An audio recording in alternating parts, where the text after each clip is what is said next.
नमस्कार. पहिल्या श्रावण सोमवारच्या आणि नागपंचमीच्या तुम्हा सर्वांना खूप साऱ्या शुभेच्छा. आज व्हिडिओ जरा लेटच टाकला आहे त्याबद्दल सॉरी. आज नागपंचमी निमित्त आम्ही सर्व मैत्रिणींनी खूप सारी धमाल केली आहे. खूप सारे खेळ खेळले आहेत. तुमच्यासोबत शेअर करणार आहे. तर चला, श्रावण सोमवार आहे आणि शिवाय आज नागपंचमीही. छान-छान, नवीन-नवीन बांगड्या मी आज घेतलेल्या आहे. छान अशी व्हाईट कलरची साडी पण घातलेली आहे. हे बघा, आता नागपंचमी आहे, पहिला श्रावण सोमवार म्हटलं चला छानपैकी गजराही लावूया. तर आज माझ्यासाठी हे सगळं मी आणलं होतं खास करून आणि देवासाठी भरपूर फुलंही आणलेली आहेत न चुकता.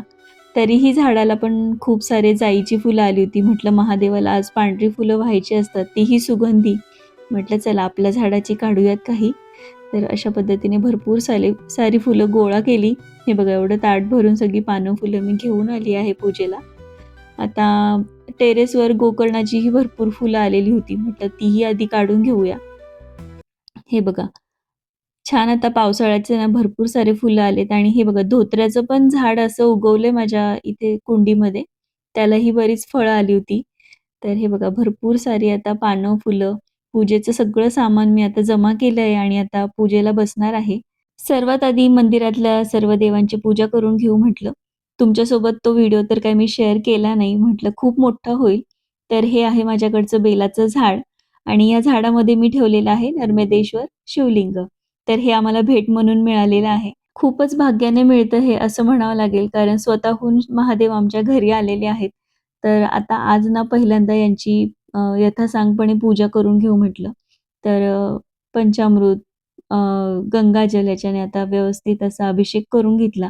महादेवांना प्रिय असं भस्म, उदी, चंदन हे लावून घेतलं. आज पहिला श्रावण सोमवार सगळ्यात महत्त्वाचा आहे. म्हटलं चला आता त्यांना जे काही आवडतं ना, ते सगळं त्यांना अर्पण करूया. तर चंदनाचं अत्तर लावलं, करपास वस्त्र आणि मधही अर्पण केलं.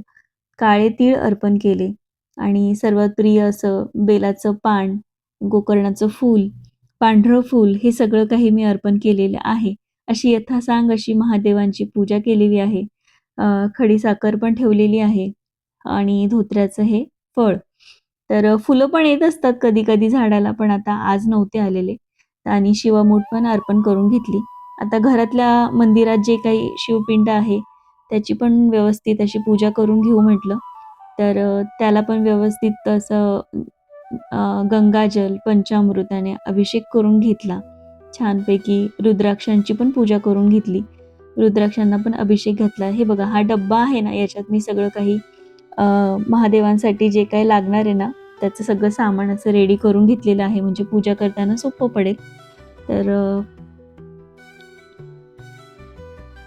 छानपैकी अत्तर, मध, तीळ आणि खडीसाखर हे सगळं वाहून घेतलं. बेल, 11 बेलपानं आता चंदन लावून ना मी चढवणार आहे. ओम नमः शिवायचा मंत्र म्हणून. अशा पद्धतीने आजची माझी खूप छान पूजा झालेली आहे. म्हटलं चला आज तुमच्यासोबत शेअर करूया हे सगळं. खरं तर आज व्हिडिओ टाकायला लेटच झालंय. तर हे बघा बेलपानाचं असं देठ आहे ना काढून घ्यायचं असतं बेल वाहताना महादेवाला. तर काही छोट्या-छोट्या गोष्टी असतात ज्या माहीत नसतात आपल्याला. तर म्हटलं चला तुमच्यासोबत शेअर करूया. महादेवांना करपास वस्त्र अर्पण केलं. जानवं आणायचं राहिलं होतं, नाहीतर तेही अर्पण करता येतं आपल्याला.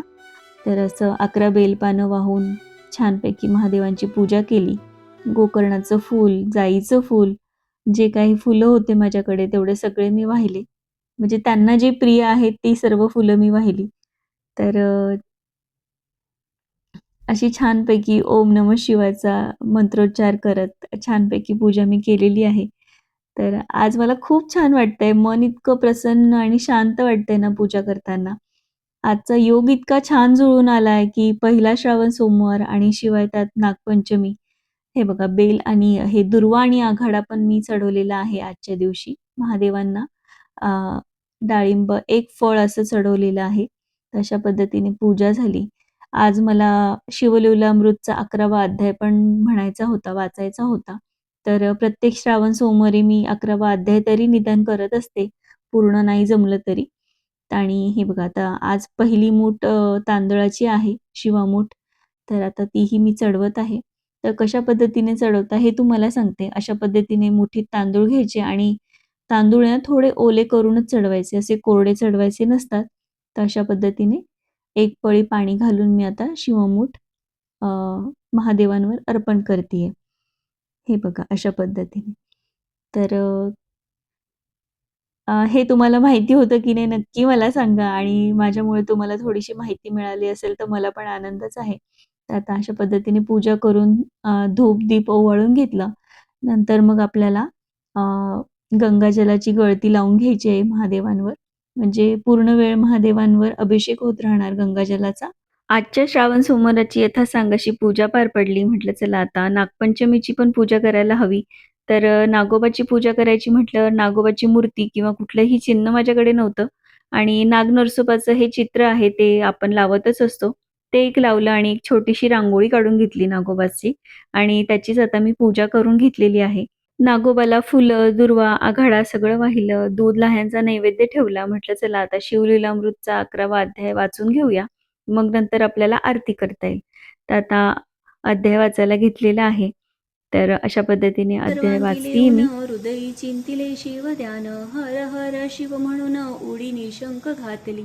सूर्यबिंबे निघे उदयाचळी तैसा प्रकटला कपाळ मौळी दशभुज पद पंचवदन चंद्रमौळी संकट पाळी भक्तांते. माझ्याकडे शिवलीलामृतचं मराठी आवृत्ती आहे. आता इतकं छान आहे ना, व्यवस्थित आपल्याला सगळी कथा कळते आणि ऐकायला, वाचायला खूप छान वाटतं. मन खूप प्रसन्न होतं.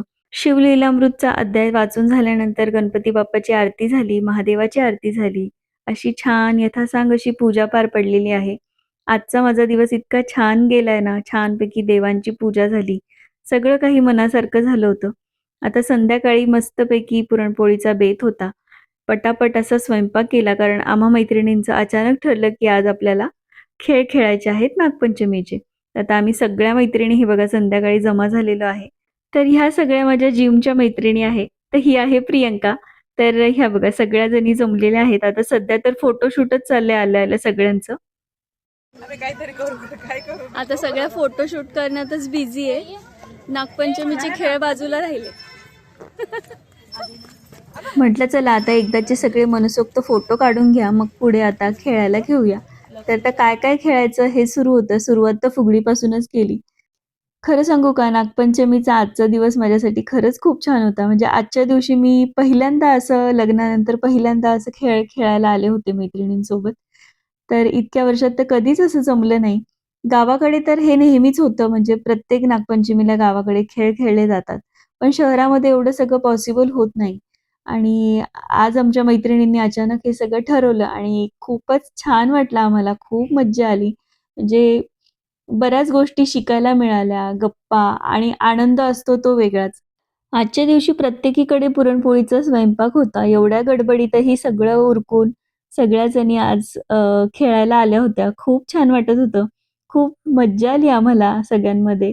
खूप हसलो आणि हसण्याचं जे एक वेगळंच मेडिटेशन असतं, एक वेगळाच आनंद असतो. तर सगळे काही ताण-तणाव दूर होतो. तर अशा पद्धतीने छान एन्जॉय केला. आता निघालोय घरी. तर हे बघा सगळ्यांचं आता निघतानाही काहीतरी सुरूच होतं, की असं करूया, तसं करूया.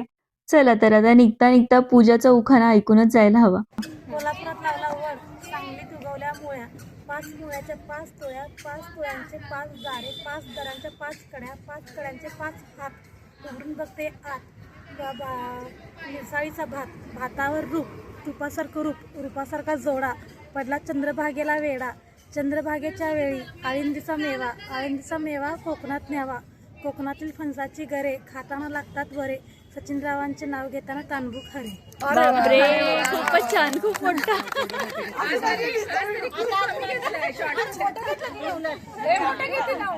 आजचा हा नागपंचमीचा दिवस आम्ही खूप छान आनंदात घालवला. आजचा हा व्हिडिओ तुम्हाला कसा वाटला नक्की सांगा आणि हो लाईक, शेअर आणि सबस्क्राईब करायला अजिबात विसरू नका.